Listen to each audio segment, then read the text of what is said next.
And we are live. Yay! Let me go ahead and clarify that last Friday was not my fault. That's true. It was Richard's, but Monday was my fault. Sunday I started getting sick, and then when I texted him Monday morning, I went back to bed and passed the heck out. So I apologize. It's been a week. Sorry. Well, actually, it's been over a week. But I am old new dude. He is. Richard York, Asher's trueborn son. I hope everybody had a good almost 2 weeks since we last saw you. But oh yeah, I missed. I was telling him this year for me and health is I seem to get sicker more often. And I was telling him the 28th, a couple days ago, or whatever, was my 10-year anniversary of my heart attack. So I don't like it when I get sick. It's a stress on the body type thing. But again, I do apologize. It's not been the best year for staying on course for the live streams, but hopefully we'll get a good stretch here and get some stuff done. But We'll say hello to everybody here. Chris is waving from the wall. Mother Roy says hello, family. Cedric Excrement says hello. Chris the Crow sends a heart. hey, Chris, Mother, and Excrement. Yeah. We get to it. I gotta admit, man, that's kind of one of my favorite names. You picked out a good one. I'm not gonna lie. Yeah, when you were mentioning that it's been a rough year for you, it's obviously been a rough year for George. Apparently, he's had some conflict that he's sort of given up on. It sounds like he has a post up on his Not a blog. That's on a more personal level. I've had a pretty wretched year as well. One full of this is George talking, not me. One full of stress, anger, conflict, and defeat. We need to talk about some of that, and I will. Anyway, I do not look forward to other posts I need to write about everything that's gone wrong with House of the Dragon, but I need to do that too, and I will. Not today, though. Anyway, so sounds like George really does not like where House of the Dragon is gone, and haha, same. I laugh every time you say it like it's normal. And yeah, and he also got COVID on his trip, so he needs to be careful at his age. Yep. So anyway, yep. I know what it was. It was Boat Bug Bill got George sick there, Chris the Crow. Yeah. It's just like okay, fair enough. Anyway, let's get to it. It's a pretty long chapter. Kind of medium long. It's not terrible. I've had a nap and I haven't talked to you in over a week, so I might be talking something. Yeah. I do apologize. Storm 68, Sansa 6. Plots are revealed, including who took Tyrek Lannister. The ladder to the forecastle was steep and steep. Sammy, we need you to be quiet. The ladder to the forecastle. Yeah, that's a good toy. Good job. Ladder to the forecastle was steep and splintery, so Sansa accepted a hand up from Lothar Brune. Sir Lothar, she had to remind herself, the man had been knighted for his valor in the Battle of the Blackwater. Though no proper knight would wear those patched brown breeches and scuffed boots, nor that cracked and water-stained leather jerkin. A square-faced, stocky man with a squash nose and a mat of nappy gray hair, Brune spoke seldom. He is stronger than he looks, though. She could tell by the ease with which he lifted her, as if she weighed nothing at all. So that reminds me of game Cat 11, when Cat arrives at River Run. Not Winterfell, but sort of home from the Eyrie. Theon similarly lifts her. We've mentioned many times that Sansa is echoing Cat, and we're going to talk about this particular echo again, and I'll read the quote at that point. Okay. Off the bow of the Merling King stretched a bare and stony strand, windswept, treeless, and uninviting. Even so, it made a welcome sight. They'd been a long while clawing their way back on course. The last storm had swept them out of sight of land and sent such waves crashing over the sides of the galley that Sansa had been certain they were all going to drown. 2 men had been swept overboard, she had heard old Oswell saying. Another had fallen from the mast and broken his neck. So this also reminds me of Cat's travels, although in that case it's the boat down to King's Landing, right? Right. She'd seldom ventured out on deck herself. Her little cabin was dank and cold, but Sansa had been sick for most of the voyage. Sick with terror, sick with fever, or seasick. She could keep nothing down, and even sleep came hard. Whenever See, she she closed was sick when it was Roderick that was sick with Yep, yeah. yep, yep. Whenever she closed her eyes, she saw Joffrey tearing at his collar, clawing at the soft skin of his throat, dying with flakes of pie crust on his lips and wine stains on his doublet. So that really does sound like a double poisoning clue, doesn't it?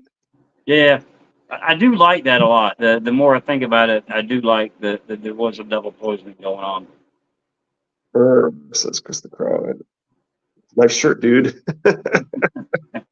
I stole it from my wife. And the wind keening in the lines reminded her of the terrible thin sucking sound he'd made as he fought to draw in air. Sometimes she dreamed of Tyrion as well.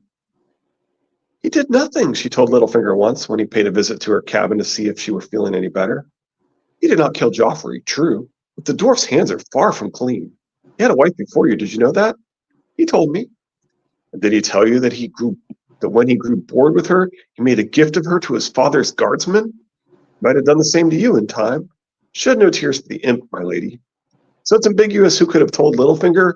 Bronn seems most likely, as we will see. And in addition to placing Shay for Tywin, he placed the Kettle Blacks with Lancel officially for Tyrion, but really for Peter. Yeah. The wind ran salty fingers through her hair, and Sansa shivered. Even this close to shore, the rolling of the ship made her tummy queasy. She desperately needed a bath and change of clothes. I must look as haggard as a corpse and smell of vomit. Lord Peter came up beside her, cheerful as ever. Good morrow.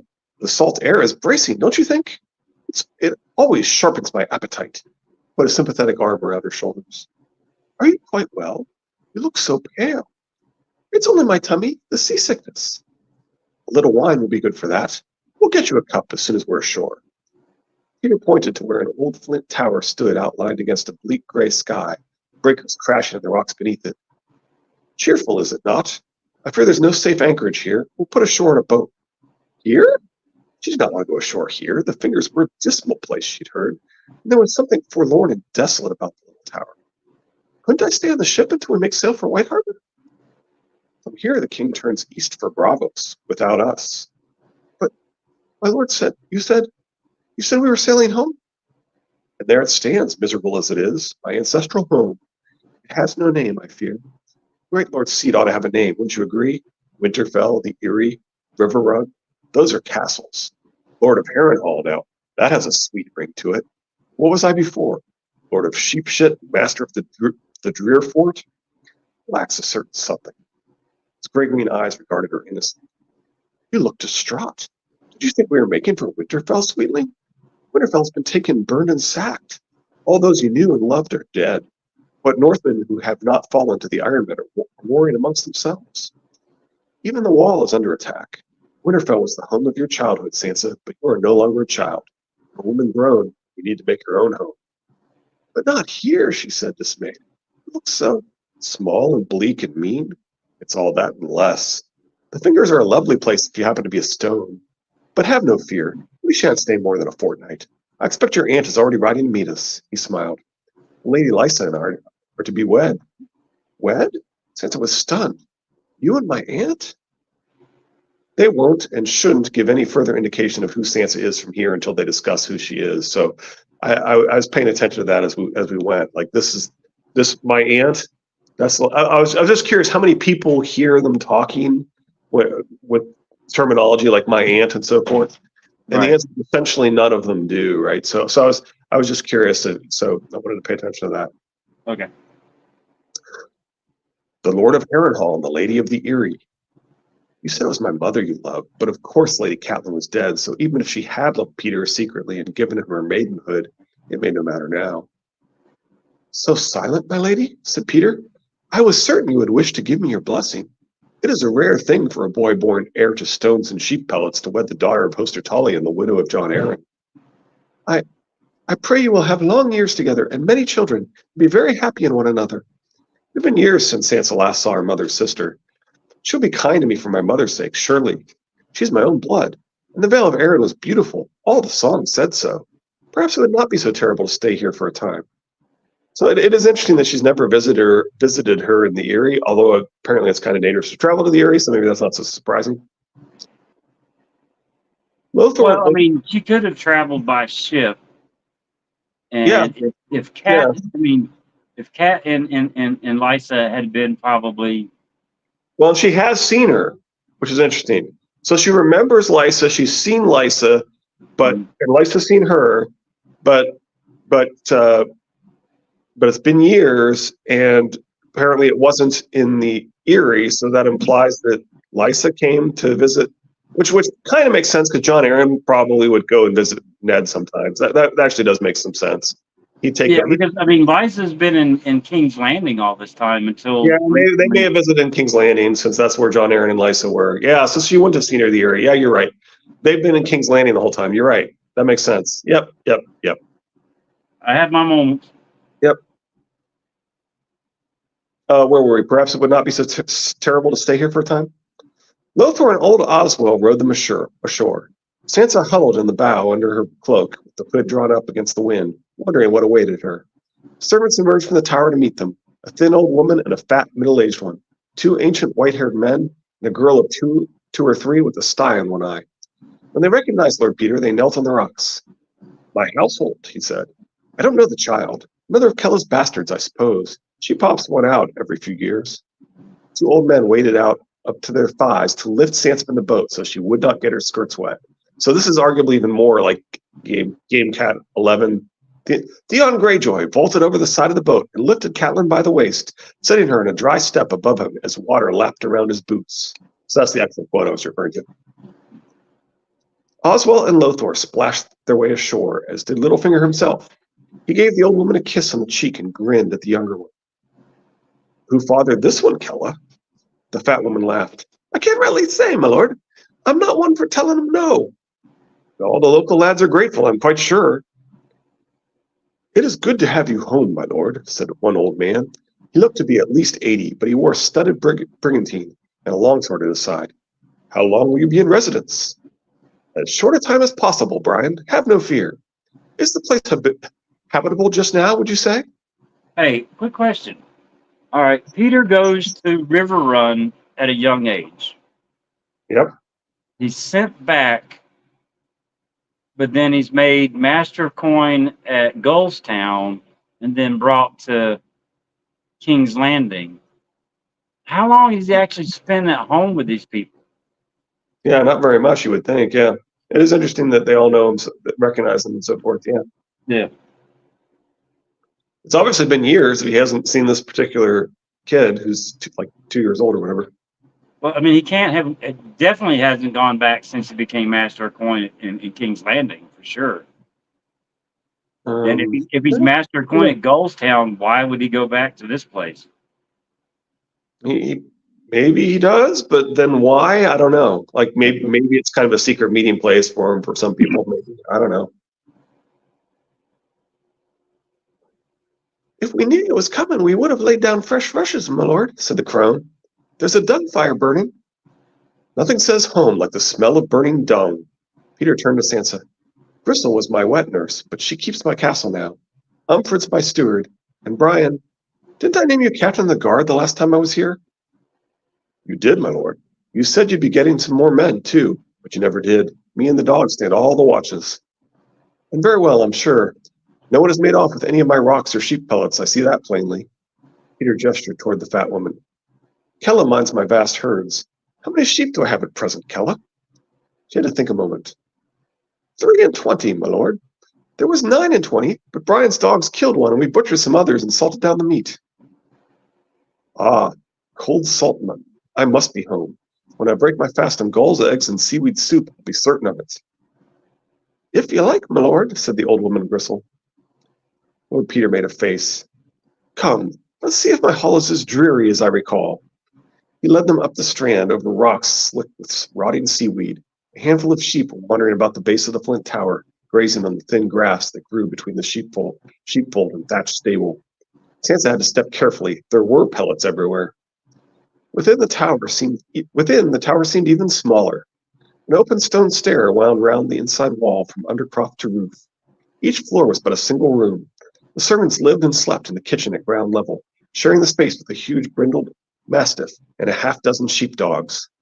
Above that was a modest hall, and higher still the bedchamber.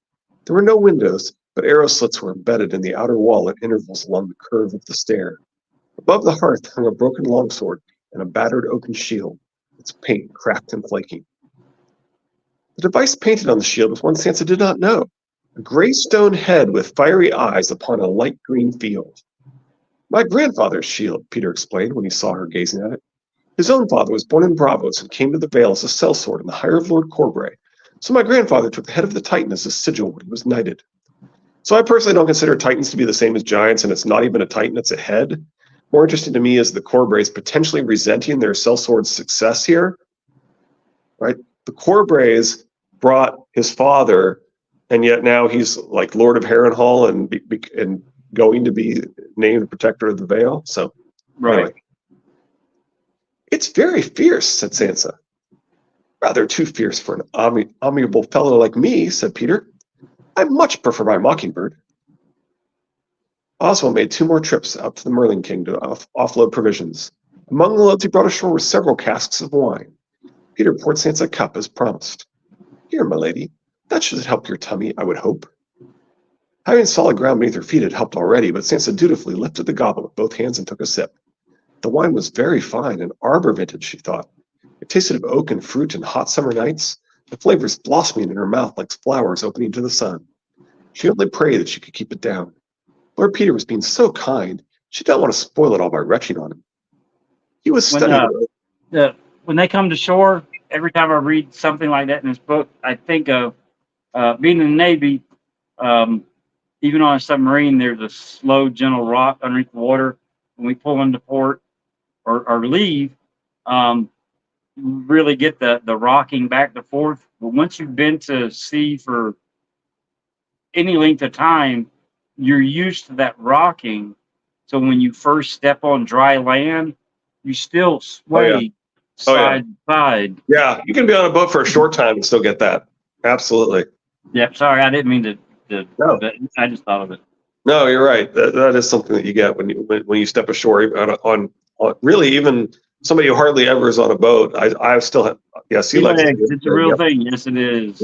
Yeah. I've definitely felt that. And it's not the legs; it's your ears, if I'm not mistaken. That makes sense. The equilibrium. Yep, that's where that sense is. Yep. He was studying her over his own goblet, his bright gray-green eyes full of, was it amusement or something else? Sansa was not certain. Griselle, he called to the old woman, bring some food up. Nothing too heavy. My lady has a tender tummy. Some fruit might serve, perhaps. Oswald's brought some oranges and pomegranates from the king. Yes, my lord. Might I have a hot bath as well? Asked Sansa. I'll have Kella draw some water, milady. Oh, that's probably the old woman saying that. I just realized, because it's milady and Peter wouldn't talk that way. Anyway. I thought it was Peter when I first read it, but now that I think about it, it actually has to be. I thought it was Peter too. It has to be Griselle saying that. Anyway, Sansa took another sip of wine and tried to think of some polite conversation, but Lord Peter saved her the effort. When Griselle and the other servants had gone, he said, Lysa will not come alone. Before she arrives, we must be clear on who you are. So all the other servants are gone here, right? And we haven't heard anything about aunt or niece or anything or Sansa anywhere in there, but. So just something that I thought was worth keeping an eye on, just in case somebody would notice something here. But as far as they're concerned, there's just some strange woman that he hasn't bothered to introduce us to. So the only one there that knows is Peter and Luther Broom. Yep. And Oswald. Yeah. Yeah. Since it took it, we did that, right? We must be clear on who you are. Yep. Who I don't understand. So as we said, neither of them has said Sansa, Stark, Winterfell, niece, or aunt since they rode ashore. Yeah. Varys has informers everywhere. If Sansa Stark should be seen in the Vale, the eunuch will know within a moon's turn. And that would create unfortunate complications. It's not safe to be a Stark just now. So we shall tell Lysa's people that you are my natural daughter. So I don't think Dorcas would be fooled by this, but he doesn't. He probably just doesn't see any gain in putting Sansa back in peril at the moment, but if he did, I think he would put her back in peril. Yeah, well, I mean, Littlefinger showing up with any kind of daughter would be a red flag to Varys, anyways, right?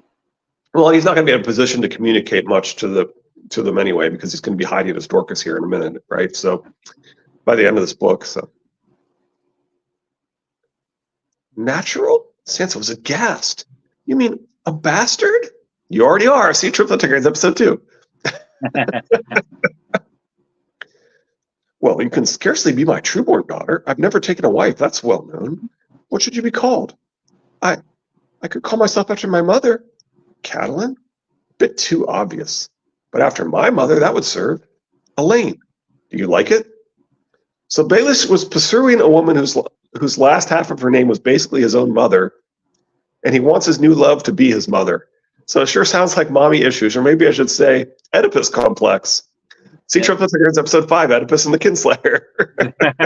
Where's Freud when you need him? Yep, it can take a bit to readjust coming back ashore if you've been at sea for a while. Yeah. Oh yeah.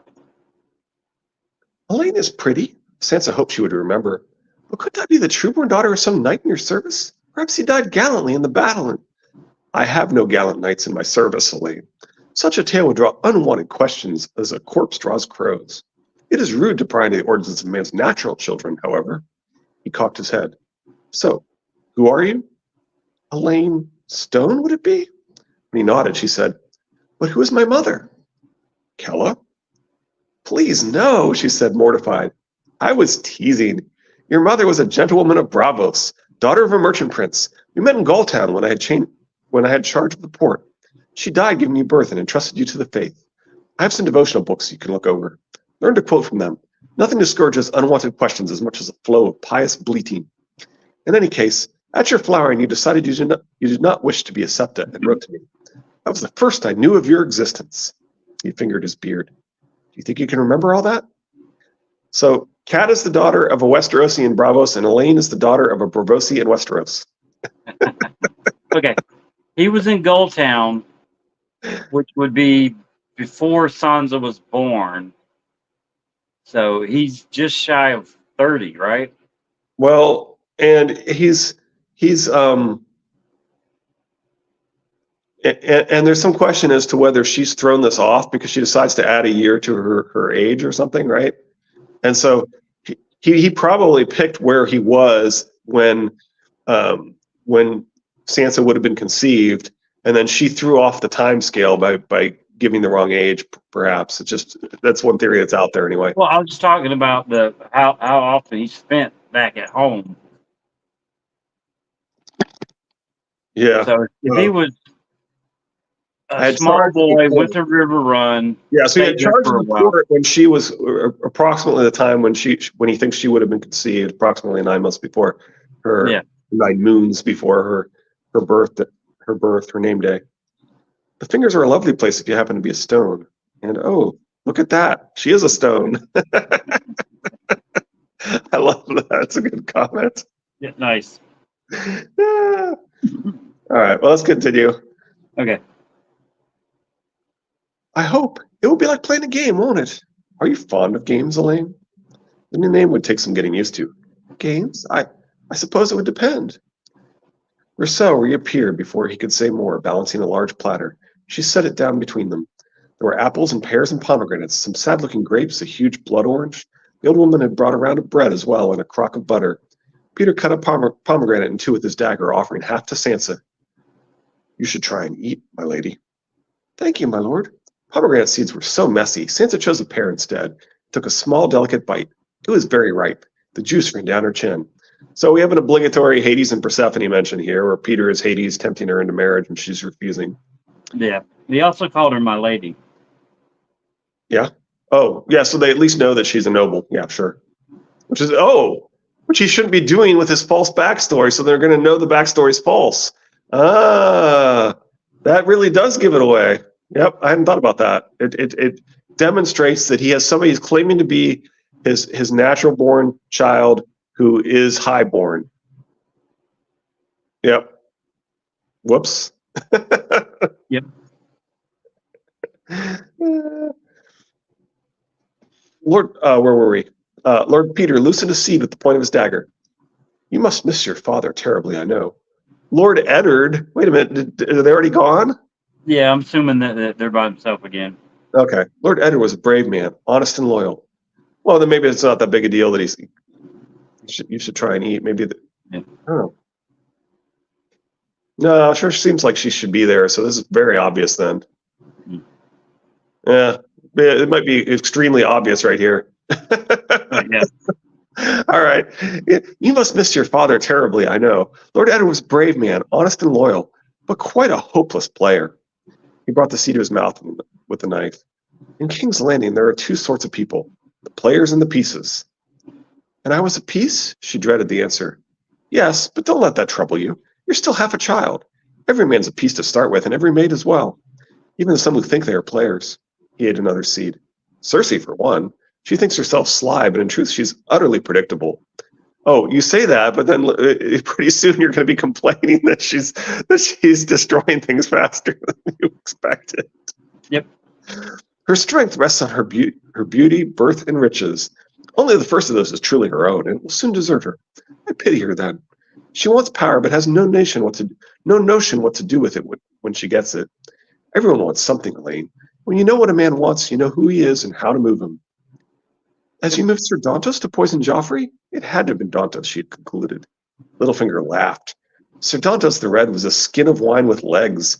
He could never have been trusted with a task of such enormity.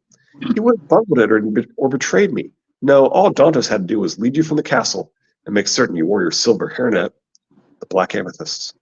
But if not Dantos, who? Do you have other pieces? You could turn King's Landing upside down and not find a single man with a mockingbird sewn over his heart. That does not mean I am friendless. Peter went to the steps. Oswell, come up here and let the lady Sansa have a look at you. I swear to God that knife is the cat's paw dagger, and he gets off on flaunting this weapon of betrayal in her face like this while talking about Ned being bad at the game. He's such an asshole. Yeah, you're probably right. Yeah. He probably does. That does sound like something he would do. The old man appeared a few moments later, grinning and bowing. Sansa eyed him uncertainly. What am I supposed to see? Do you know him? Asked Peter. No. Look closer. She studied the old man's lined, windburnt face, hooked nose, white hair, and huge knuckly hands. There was something familiar about him, yet Sansa had to shake her head. I don't. I never saw Oswell before I got into his boat. I'm certain. Oswell grinned, showing a mouth of crooked teeth. No, but my lady might have met my three sons. It was the three sons in that smile, too. Kettle Black! Sansa's eyes went wide. You're a Kettle Black! Aye, my lady, as it please you.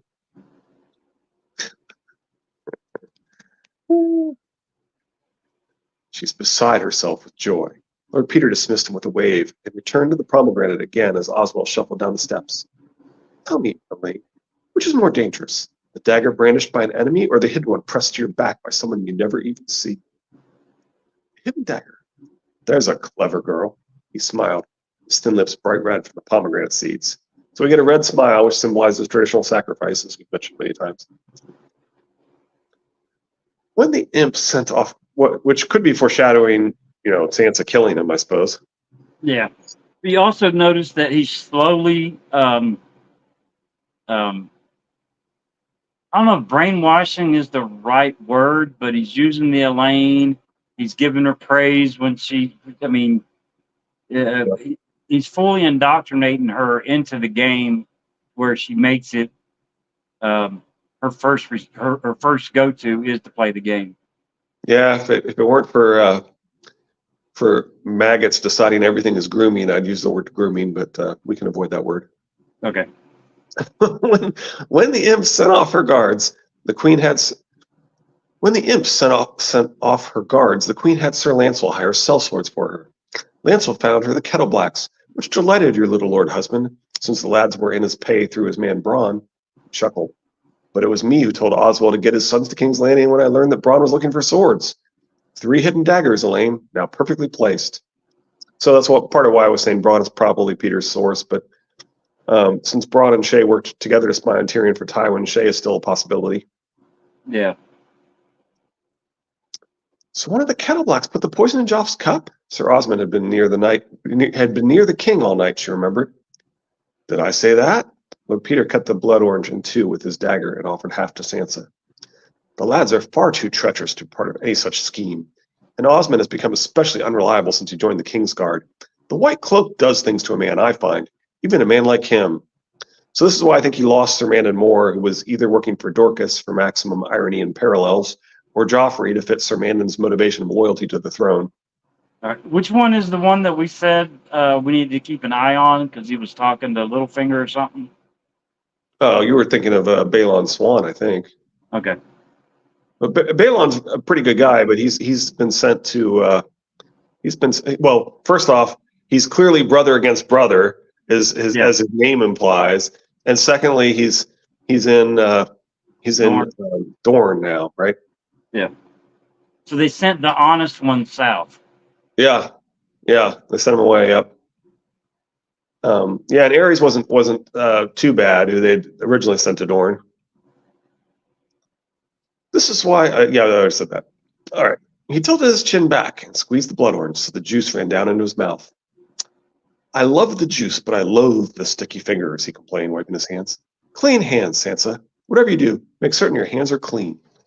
Sansa, oops, you flipped around. Are you going to flip us back or you want to leave it there? Oh, there you go. Now that I know how to do that. Yep. It's only been, 2 years? Sansa spooned up some juice from her own orange. But if it wasn't the Kettle Blacks and it wasn't Sir Dantos, you weren't even in the city and it couldn't have been Tyrion. No more guesses, sweetling? She shook her head. I don't. Peter smiled. I will wager you that at some point during the evening, someone told you that your hairnet was crooked and straightened it for you. Sansa raised a hand to her mouth. He doesn't notice. I don't think he knows who that will be. He doesn't know who's going to be the one that first handles the YouTube notification that you're live. Pod says, well, that's a bit late. Yeah. Well, what can we say? Notifications are like that sometimes.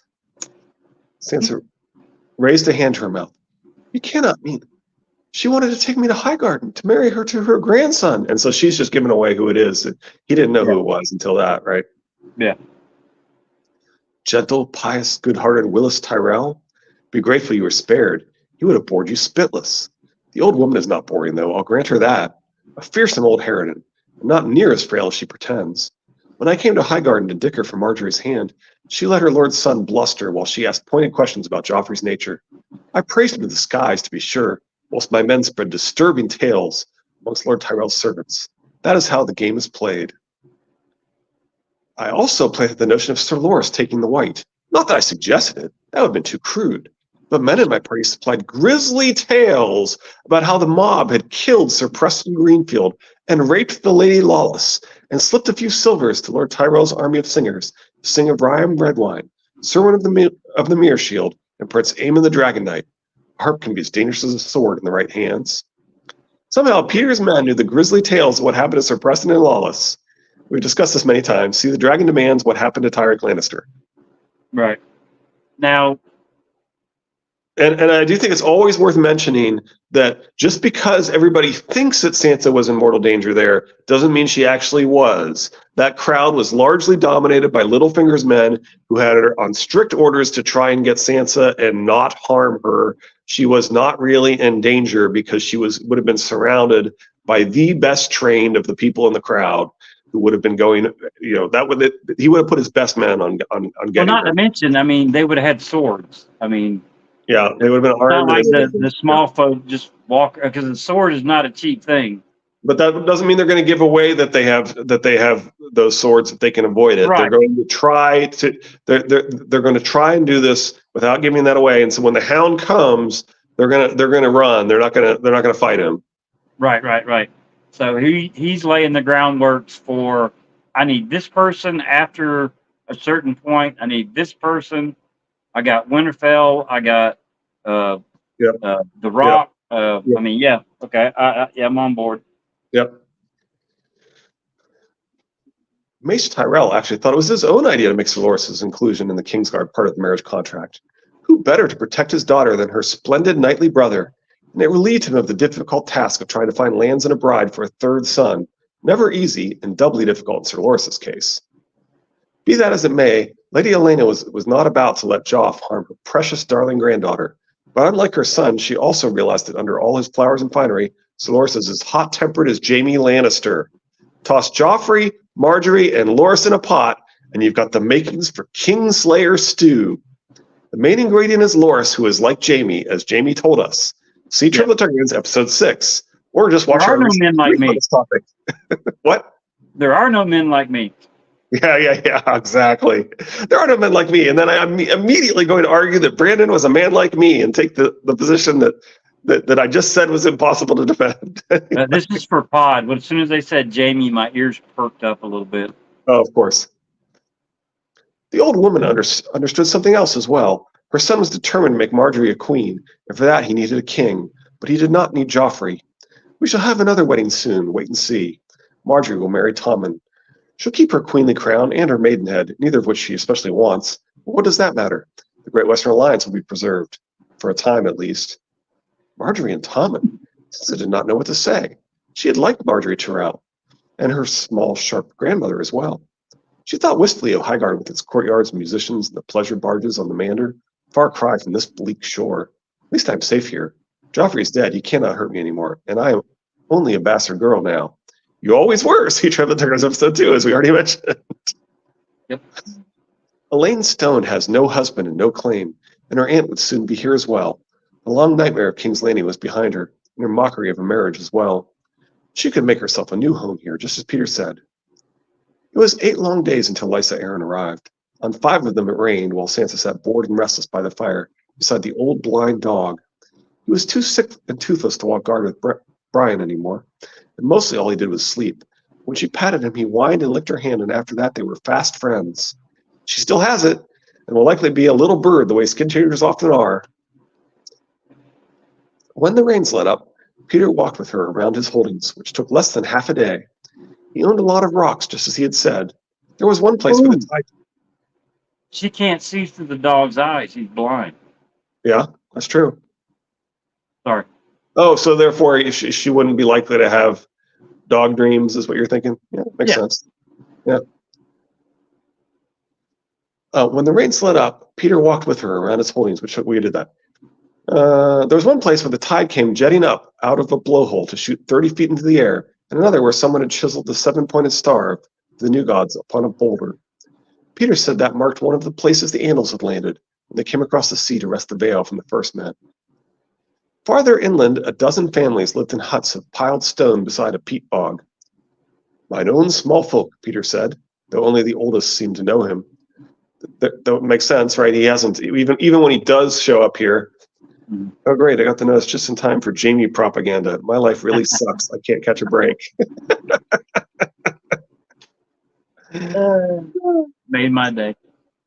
So it is interesting that you know, even though he's been to his holdings, he hasn't been out where the small folk could see him recently. Right.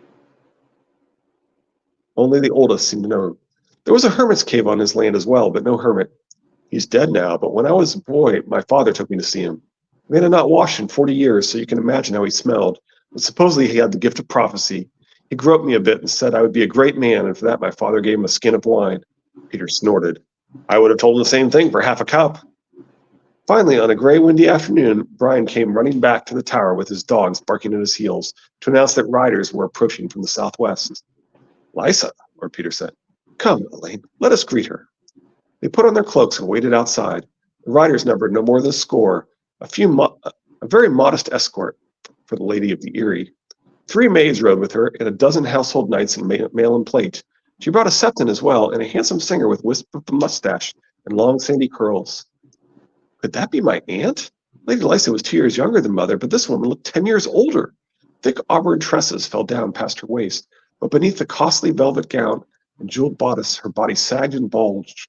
Her face was pink and painted, her breasts heavy, her limbs thick. She was taller than Littlefinger and heavier, nor did she show any grace in the clumsy way she climbed down off her horse. So it is interesting that she's tall, right? Which of course so are Sansa and Cat. So anyway. Yeah. Peter knelt to kiss her fingers. The King's small council commanded me to woo and win you, my lady. Do you think you might have me for your lord and husband? Lady Lysa pooched her lips and pulled him up to plant a kiss upon his cheek. "Oh, mayhaps I could be persuaded," she giggled. "Have you brought gifts to melt my heart?" "The king's peace." "Oh, pooh to the peace! What else have you brought me?" "My daughter." Littlefinger beckoned Sansa forward with a hand. "My lady, allow me to present you Elaine Stone." Lysa Arryn did not seem greatly pleased to see her. Sansa did a deep curtsy, her head bowed. "A bastard?" she heard her aunt say. "Peter, have you been wicked? Who was her mother?" "The wench is dead. I'd hoped to take Elaine to the Eyrie." "What am I to do with her there?" "I have a few notions," said Lord Peter. "But just now I'm more interested in what I might do with you, my lady." All the sternness melted off her aunt's round pink face, and for a moment Sansa thought Lysa Arryn was about to cry. "Sweet Peter, I've missed you so. You don't know. You can't know. Yon voice has been stirring up all sorts of trouble, demanding that I call my banners and go to war. And the others all swarm around me, Hunter and Corbray and that dreadful Nestor voice, all wanting to wed me and take my son to ward. But none of them truly love me. Only you, Peter. I've dreamed of you so long." "And I of you, my lady." He slid an arm around behind her and kissed her on the neck. "How soon can we be wed?" "Now," said Lady Lysa, sighing. "I've brought my own septon and a singer and mead for the wedding feast." "Here?" That did not please him. "I'd sooner wed you at the Eyrie with your whole court in attendance." "Pooh to the court! I've waited so long. I could not bear to wait another moment." She put her arms around him. "I want to share your bed tonight, my sweet. I want us to make another child, a brother for Robert or a sweet little daughter." "Us to make another doesn't sound like a half-brother to me." Yeah. "I dream of that as well, sweetling. Yet there is much to be gained from a great public wedding, with all the veil." "No," she stamped a foot. "I want you now, this very night, and I must warn you, after all these years of silence and whisperings, I mean to scream when you love me. I'm going to scream so loud they'll hear me in the Eyrie." Years of silence and whisperings confirm what is already quite obvious. They have, in fact, been doing it for quite a while. Anyway. Yeah. Ever so quietly. "Yep. Perhaps I could bed you now and wed you later?" Lady Lysa giggled like a girl. "Oh, Peter Baelish, you are so wicked. No, I say no. I am the lady of the Eyrie, and I command you to wed me this very moment." Peter gave a shrug. "As my lady commands, then. I am helpless before you as ever." They said their vows within the hour, standing beneath a sky-blue canopy as the sun sank in the west. Afterward, trestle tables were set up beneath the small flint tower, and they feasted on quail, venison, and roast boar, washing it down with a fine light mead. Torches were lit as dusk crept in. Lysa Singer played the vow unspoken and Seasons of My Love and Two Hearts That Beat as One. Several younger knights even asked Sansa to dance. Her aunt danced as well, her skirts whirling when Peter spun her in her arms. Mead and marriage had taken years off Lady Lysa. She laughed at everything so long as she held her husband's hand, and her eyes seemed to glow whenever she looked at him. When it was time for the bedding, her knights carried her up to the tower, stripping her as they went, shouting bawdy jests. Tyrion spared me that, Sansa remembered. It would not have been so bad being undressed for a man she loved by friends who loved them both. By Joffrey, though, she shuddered. Her aunt had brought only 3 ladies with her, so they pressed Sansa to help them undress Lord Peter and march him up to his marriage bed. He submitted with good grace and a wicked tongue, giving as good as he got. By the time they had gotten him into the tower and out of his clothes, the other women were flushed, with laces unlaced, kirtles crooked, and skirts in disarray. But Littlefinger only smiled at Sansa as they marched him up to the bedchamber where his lady wife was waiting. So it is interesting that he's handsy with everyone except Sansa. Yeah, I'm assuming he doesn't want to scare her off. Yeah, he's on his best behavior here. Well, also she's supposed to be his daughter. Yeah, there is that, and so he's keeping up appearances. That makes sense. Yeah. Lady Lysa and Lord Peter had the Lady Lysa and Lord Peter had the third-story bedchamber to themselves, but the tower was small, and true to her word, her aunt screamed. It had begun to rain outside, driving the feasters into the hall 1 floor below, so they heard most every word. "Peter," her aunt moaned. "Oh, Peter, Peter, sweet Peter. Oh, oh, oh. There, Peter, there. That's where you belong." Lady Lysa's singer launched into a bawdy version of Milady's Supper, but even his singing and playing could not drown out Lysa's cries. "Make me a baby, Peter," she screamed. "Make me another sweet little baby. Oh, Peter, my precious Peter. Another sweet little baby," again hinting. Her last shriek was All so... of that you just said is my new ringtone. He definitely needs to think that he's the only person who cares about her comfort and safety. Yeah, there's that. Her last shriek was so loud that it set the dogs to barking, and 2 of her aunt's ladies could scarce contain their mirth. Sansa went down the steps and out into the night. A light rain was falling on the remains of the feast, but the air smelled fresh and clean. The memory of her own wedding night with Tyrion was much with her. In the dark, on the night of flowers, he had said, I could be good to you. That was only another Lannister lie. A dog can smell a lie, you know, the hound had told her once. She could almost hear the rough rasp of his voice. Look around you and take a good whiff. They're all liars here, and everyone better than you. She wondered what had become of Sandor Clegane. Did he know that they'd killed Joffrey? Would he care? He had been the Prince's sworn shield for years. We'll find out in this book. She stayed outside for a long time. When at last she sought her own bed, wet and chilled, only the dim glow of a peat fire lit the darkened hall. There was no sound from above. The young singer sat in a corner playing a slow song to himself. One of her aunt's maids was kissing a knight in Lord Peter's chair, their hands busy beneath each other's clothing. Several men had drunk themselves to sleep, and one was in the privy, noisily sick. Sansa found Brian's old blind dog in her little alcove beneath the steps, lay down next to him. He woke and licked her face. He's sad old hound, she said, ruffling his fur. She wants an old hound for comfort. Yeah. Elaine, her aunt's singer stood over. Sweet Elaine, I am Marillion. I saw you come in from the rain. The night is chill and wet. Let me warm you. The old dog raised his head and growled. The singer gave him a cuff and sent him slinking off, whimpering. Well, he tried. Marillion, she said uncertain. You are kind to think of me, but pray, forgive me. I am very tired. And very beautiful. All night I have been making songs for you in my head. A lay for your eyes, a ballad for your lips, a duet to your breasts. I will not sing them, though. They were poor things, unworthy of such beauty. He sat on her bed and put his hand on her leg. Let me sing to you with my body instead. She caught a whiff of his breath. You're drunk. I never get drunk. Meat only makes me merry. I am on fire. His hand slipped up to her thigh. And you as well. Unhand me. You forget yourself. Mercy, I've been singing love songs for hours. My blood is stirred, and yours, I know. There's no wench half so lusty as one bastard born. Are you wet for me? I'm a maiden, she protested. Truly? Oh, Elaine, my fair maid, give me the gift of your innocence. You will thank the gods you did. I'll have you singing louder than Lady Lysa. Sansa jerked away from him, frightened. If you don't leave me, my father will hang you, Lord Peter. Littlefinger? He chuckled. Lady Lysa loves me well, and I am Lord Robert's favorite. If your father offends me, I will destroy him with a verse. He put a hand on her breast and squeezed. And of course, he just finished telling her how powerful the singers are, right? Yeah. Let's get you out of these wet clothes. You won't want them ripped, I know. Come, sweet lady, heed your heart. Sansa heard the soft sound of steel on leather. Singer, a rough voice said. Best go if you want to sing again. Light was dim, but she saw a faint glimmer of a blade. The singer saw it too. Find your own wench. The knife flashed, and he cried out, You cut me! I'll do worse if you don't go. Aurelian hurts that old hound enough to drive him off and gets much the same from the not the hound, Lothar Brune. You didn't pronounce Peter like Roy Dotrice in the throes of passion. Well, there's plenty of people who made fun of that line. You can go find that quite easily. And quick as that, Aurelian was gone. The other remained looming over Sansa in the darkness. Lord Peter said, watch out for you. It was Lothar Brune's voice, she realized, not the hound's. No, how could it be? Of course it had to be Lothar. That night, Sansa scarcely slept at all, but tossed and turned just as she had aboard the Merling King. She dreamt of Joffrey dying, but as he clawed at his throat, the blood ran down across his fingers. She saw with horror that it was her brother Robb. She dreamed of her wedding night, too, of Tyrion's eyes devouring her as she undressed. Only then he was bigger than Tyrion had any right to be, and when he climbed into bed, his face was scarred only on one side. I'll have a song from you, he rasped. Sansa woke and found the old blind dog beside her once again. I wish that you were lady, she said. He's a canine who might be binding with you, so it's pretty close. Yep, there you go. Come the morning, Griselle climbed up to the bedchamber to serve the lord and lady a tray of morning bread with butter, honey, fruit, and cream. She returned to say that Elaine was wanted.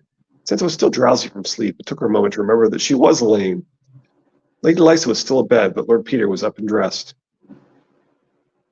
Your aunt wishes to speak with you, he told Sansa as he pulled up on a boot. I've told her who you are. Gods be good. I thank you, my lord. Peter yanked on the other boot. I've had about as much home as I can stomach. We'll leave for the Eyrie this afternoon.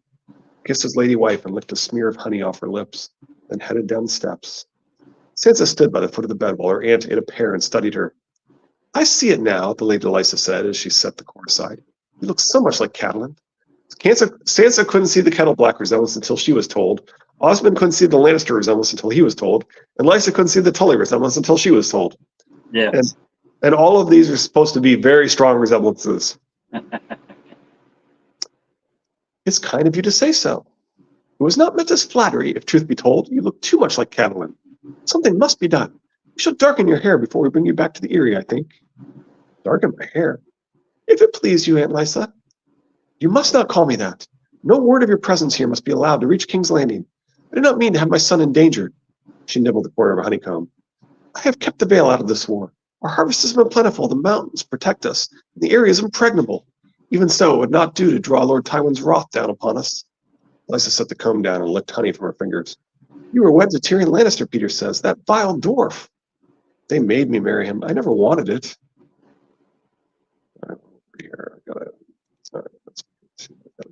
Okay. No more than I did, her aunt said. John Arryn was no dwarf, but he was old. You may not think so to see me now, but on the day we wed, I was so lovely I put your mother to shame. But all John desired was my father's swords to aid his darling boys. I should have refused him, but he was such an old man.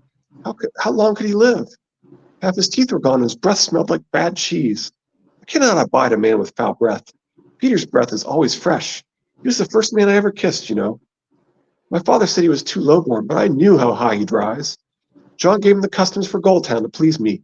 When he increased the incomes tenfold, my lord husband saw how clever he was, gave him other appointments, even brought him to King's Landing to be master of coin. That was hard to see him every day and still be wed to that old, cold man. John did his duty in the bedchamber, but he could no more give me pleasure than he could give me children. The seed was old and weak. This is a story about secret bastards where the seed is strong. See Turtles Targaryens episode 1. Yeah, I mean, that is just blatantly obvious that Yep. yeah. All my babies died but Robert, 3 girls and 2 boys. All my sweet little babies dead. And that old man just went on and on with his stinky breath. So you see, I have suffered too, Lady Lysa sniffed. You do know that your poor mother is dead. Tyrion told me, said Sansa. He said the Freys murdered her at the Twins with Robb. Tears welled suddenly in Lady Lysa's eyes. We're a woman alone now, you and I. Are you afraid, child? Be brave. I would never turn away Cat's daughter. We are bound by blood. She beckoned Sansa closer. You may come kiss my cheek, Elaine. Dutifully she approached and knelt beside the bed. Her hand was drenched in sweet scent, though under that was a sour, milky smell. Her cheek tasted of paint and powder. As Sansa stepped back, Lady Lysa caught her wrist. Now tell me, she said sharply, are you a child? The truth now. I will know if you lie. No, she said, startled by the question. You're a woman flowered, are you not?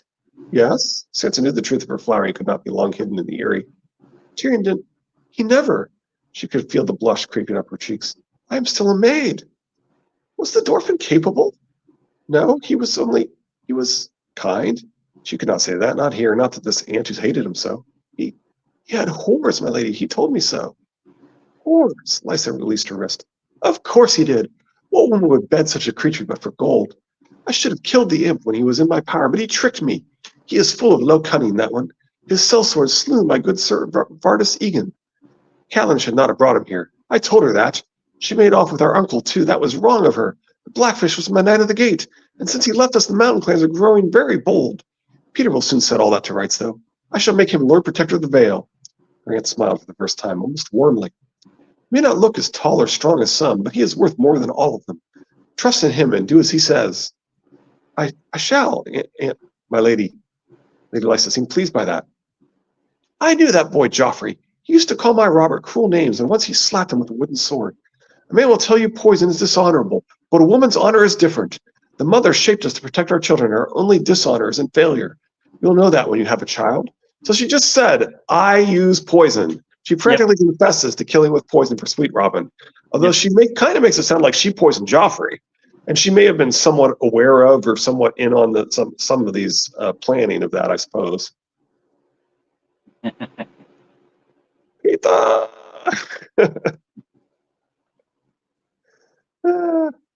I don't know. I don't think Peter would involve her with. No, probably not. But yeah, that's too long of a distance, and yeah, probably not. But it does make it sound like it, doesn't it?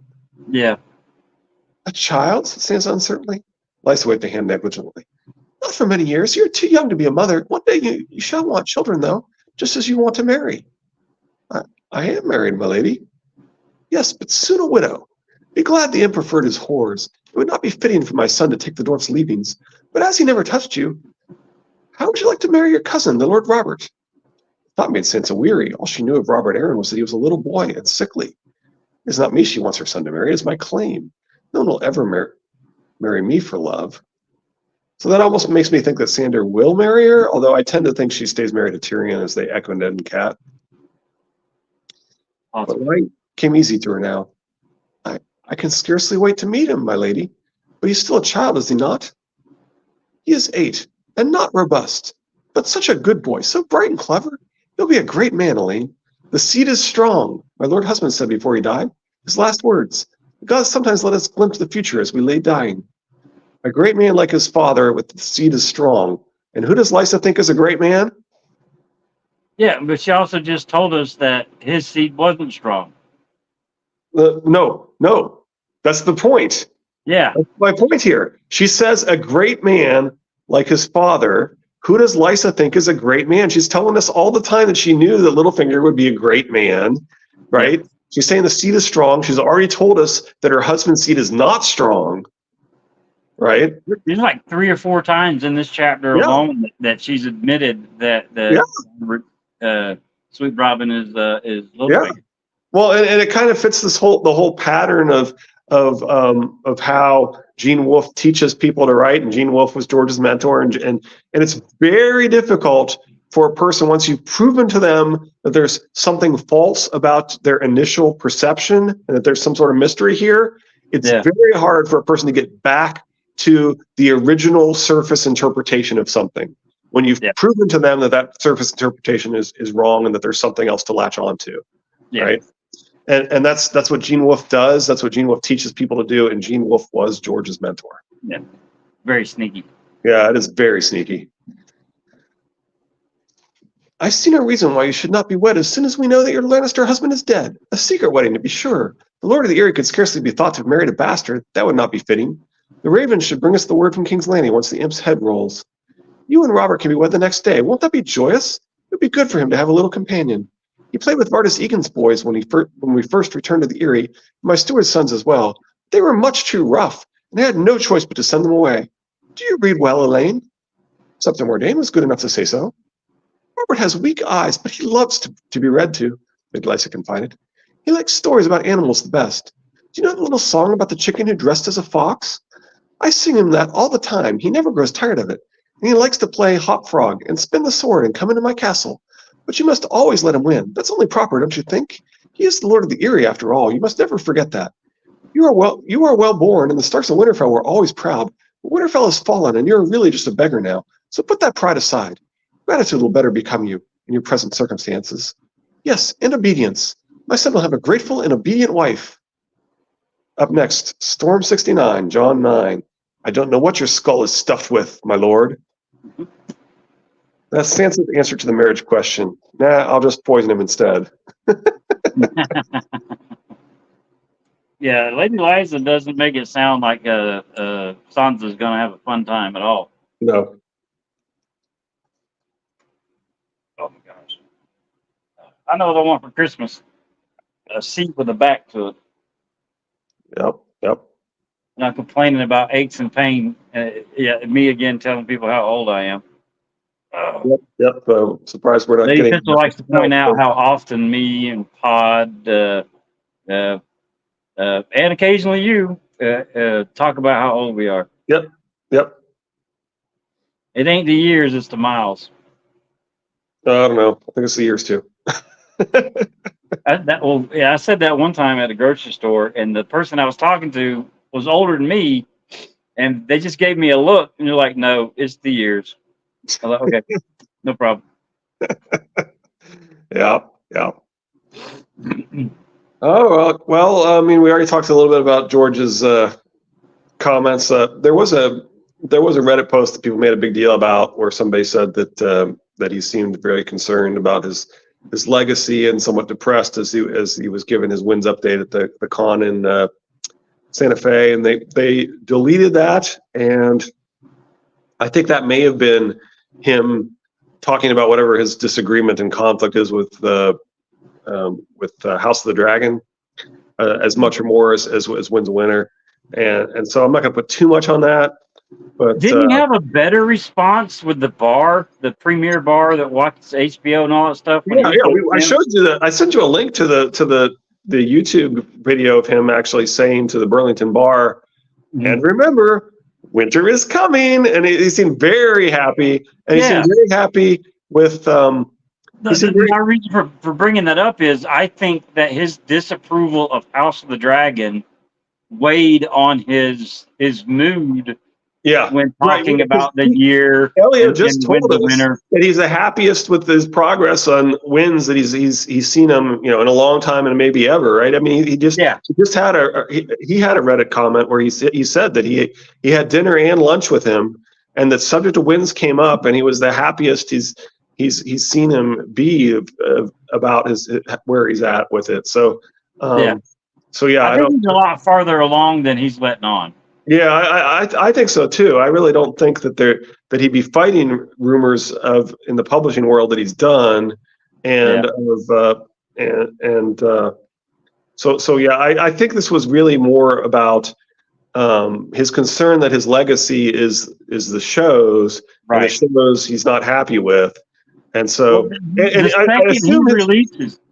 he releases that book, people will forget about the show. Yeah, but given true fans like us will forget about the show. Well, yeah, absolutely. We'll be very focused. It'll be back to the books, and I think that even more people than bought the last book will buy this book, just because it's been so long. People have talked about it on YouTube, on Reddit, everywhere. Talked about the anticipation, the wait. Of this book, and I know there's people out there. Oh no, I'm done with George. I'm not reading. They're lying. They're going to buy the book. They're going to read the book. Oh yeah, most of them anyway. Yeah. Those that burned their book when Rob got killed, and I'm never reading this story again. The very next day. There probably are some. There probably are some that really did give up, and there probably are some that really won't want to read. For the ones that burned their books on that chapter, I guarantee you the next day they went and bought another book so they could continue reading. I mean, I don't know. There may be one or two out there. I'm sure there's some out there. As the manager of Dollar General talking to the customer that swears up and down they'll never shop in that store again. Sure, you always see them. I get that. Yeah, they're back in there the very next day. I don't put a whole lot of stock in what people say. Sure. Actions speak louder than words. Fair enough. And like I said, I think a lot of what was weighing on him was House of the Dragon, and to understand his objections, you can watch Preston's reaction, who said after the last episode, he said he thought it might be unsalvageable, right? He said that the characterization of Daemon might be unsalvageable, and that it's not the message that George wants to send philosophically, and it's sending the opposite message, and so you can see that. And my answer is that words are wind, says Chris the Crow. And my answer is that I enjoy it for what it is, and I take it as just giving us Rhaegar Targaryen visions. So I don't think they care about the characterization of Daemon. They care about the characterization of they care about depicting on screen a historical Targaryen prince being manipulated by prophecy by a woods witch in the Riverlands. That's what they want to show, right? Yeah. They don't care that it destroys the characterization of Daemon. That's the witchery being done with the flashes that Daemon got to see, or visions, whatever, was getting on my nerves. I couldn't stand it. I'm sorry. Anyway, my point is, I also don't really care too much about the characterization of Daemon. Yeah. So, well, I mean, when you explained to me that it was supposed to be a 10 episode season, they had 8 episodes that they could use. The writers' strike, all that stuff. Allowed to rewrite it either. Yep. Yeah, I mean, it makes sense, but 2 more episodes. I mean, they've sunk so much time and money into the show. You could be mad at the HBO executives for or Warner Bros. Whatever. You Yeah, can definitely be mad at the Warner Bros. Executives for screwing it up. yeah, cutting 2 episodes. I mean, there's a lot that can happen in 2 episodes. I'm watching Alfred Carbon, which was directed by Miguel Sapochnik. Oh, interesting. Yeah, Altered Carbon. Oh, yeah, Altered Carbon. Yeah, I've watched There's a Altered lot of Carbon. sex and nudity in that show, but it's an extremely good concept, and I thought it was a really good show. Yeah, that was. I remember that being good. I don't remember all the details about it, but I do remember that I watched it and that I enjoyed it. Yeah, well, that's the disc that I mean the jumping from body to body. Yep. As long as the stack is intact, people living for hundreds of thousands of years just in clone bodies over and over and over again.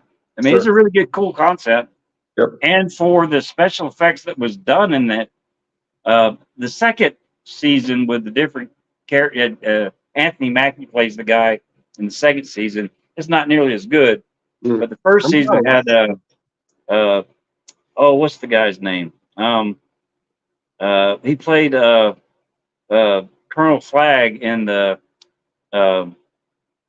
Suicide Squad movies. All right. He also did the remake of the RoboCop.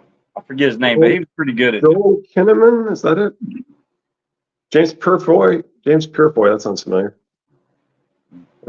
No, that's I don't know. So I'm not sure which one of them is the star. The cast of Altered Carbon season 1 includes Joel Kinnaman, James Purefoy. Yeah, that's it. Joel Kinnaman. Joel Kinnaman. Okay. Yeah, James Pomfrey or whatever his name is was the bad guy. Purefoy. I don't know. Yep. It's a pretty good show. All right. I've never finished season 2 though. I mean, I just couldn't get into it. Yeah. I think it would have been better. Yeah, there you go. Of course, Pod would know. I think it'd have been better if they'd have kept the same guy. It would have had the same feel because you got 2 actors trying to play the same character, but Sure. it comes off as different characters. Sure. Okay. All right. Well, Yep. that's probably about it for today. I think we talked enough. Yeah, we're about 7 minutes over. Yeah. We're over time. Anyway, that was it was a great. It's a great discussion, and I'm happy to. For a Sansa chapter, as much as I bash on Sansa chapters, this is a really good chapter. I know it's setting a lot of groundwork for what's to come. Funny is just how much it gives away about the Tyrek Lannister, right? That particular clue is just so. I mean, the Dragon and Mans does a great job of showing you that there's lots of other reasons to believe that it's Peter, and I'm sure that Dorcas knew the, and of course when we say Dorcas, we mean Dorcas / Varys. But yeah, I'm sure that Dorcas knew that something was likely to happen. But as we've been told, like and seen demonstrated, like the video or the Lysa sex scene from the audiobook will haunt you the rest of your life. We probably will do that anyway to those who've heard it. But anyway, now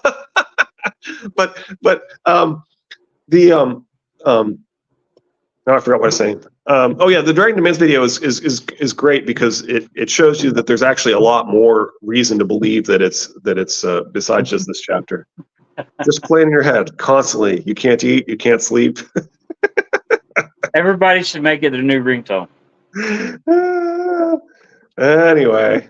Yeah. I can't believe how much was confessed in this chapter. Basically, yeah. She's so often so many different ways she's telling you, that Robin's father is a great man, and the seed is weak of Jon Arryn, and the seed is strong, and it's Peter has got to hate every time she opens her mouth because he doesn't know. That's true. And I use poison to kill people. Although, even though technically speaking, he throws her out the door, I don't believe that she was going to live much longer after. Oh yeah. He had to just like Dantos. He kind of had to get rid of her. Technically speaking, Pycelle has kind of already confessed that their attempt failed and that he actually had to do the murder.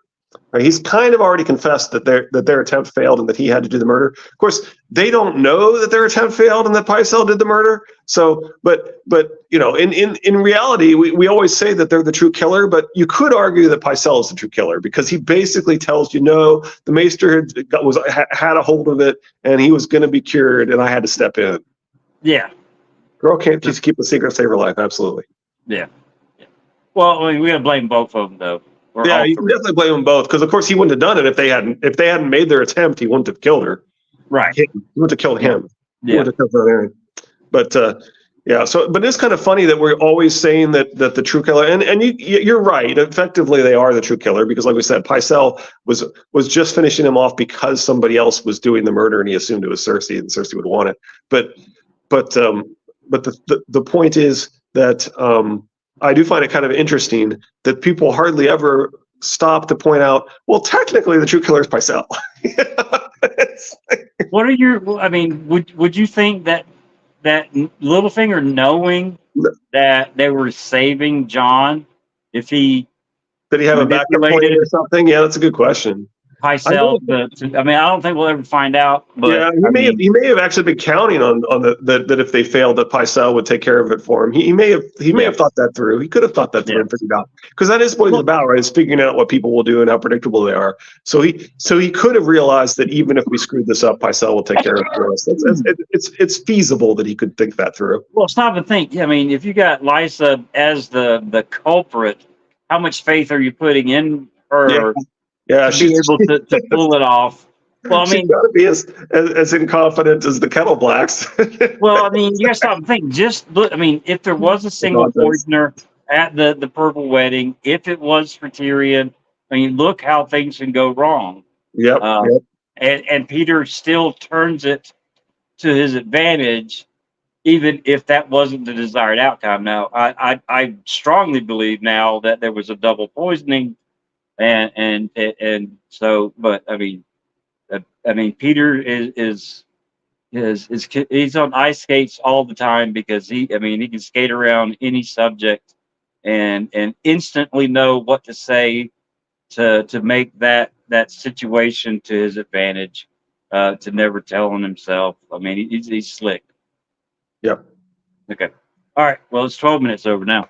Yeah, all right, let's wrap up. Okay. Just like every Friday, everybody, hopefully you have a safe and fun weekend. We want to see you here Monday. Hopefully everything goes good, and knock on wood, we'll be here Monday. But I got fingers crossed. But y'all have a good weekend. Thank y'all for joining us. Sorry for the delay. I take half the credit. And we will see y'all Monday. Be good. Take care. That's good. Have a good one. Bye. Bye, Richard.